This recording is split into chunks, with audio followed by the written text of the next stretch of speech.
Welcome to our channel for BR Learn English. In this video, we will take you on an enjoyable journey to learn the language through an exciting short story.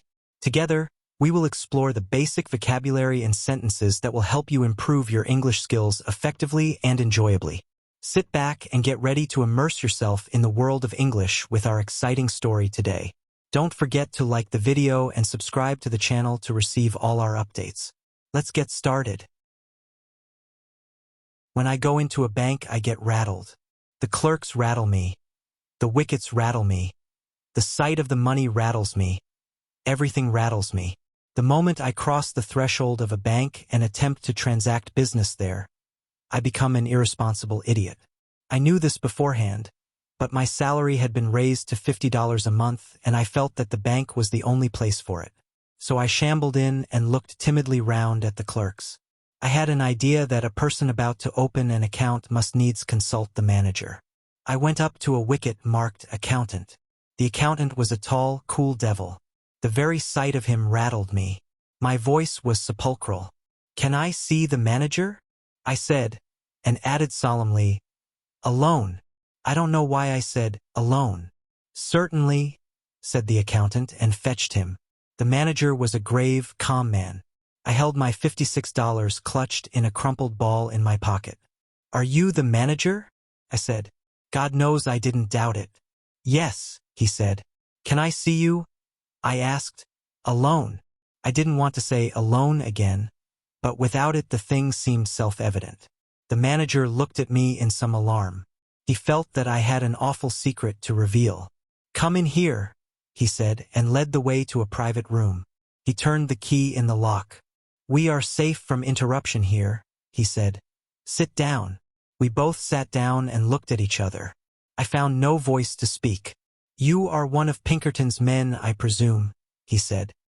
He had gathered from my mysterious manner that I was a detective.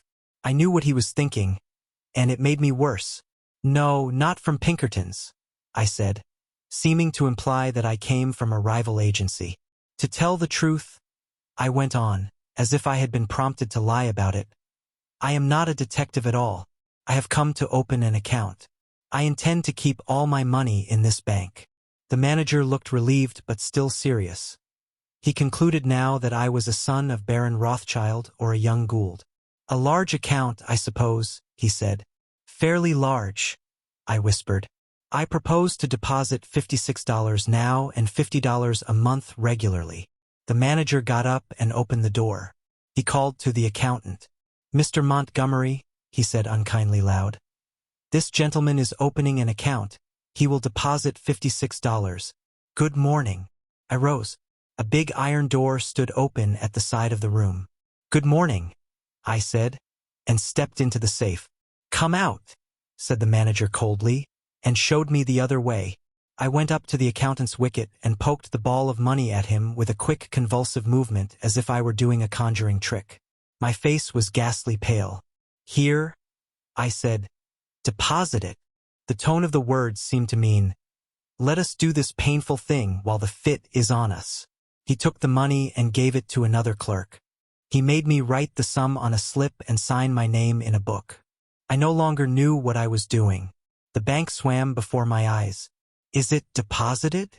I asked in a hollow, vibrating voice. "It is," said the accountant. "Then I want to draw a check."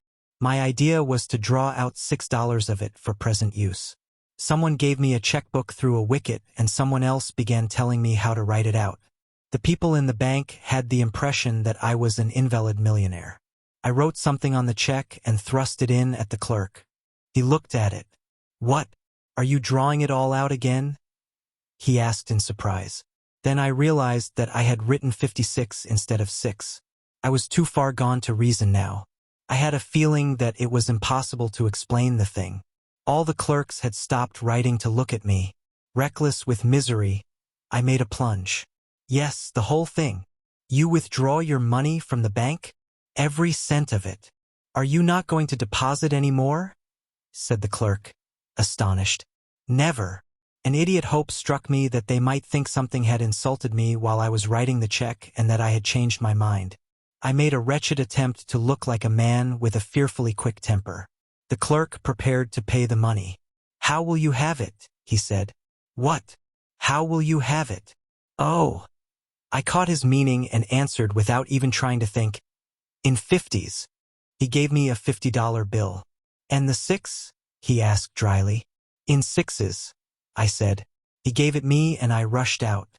As the big door swung behind me, I caught the echo of a roar of laughter that went up to the ceiling of the bank. Since then I bank no more. I keep my money in cash in my trousers pocket and my savings in silver dollars in a sock.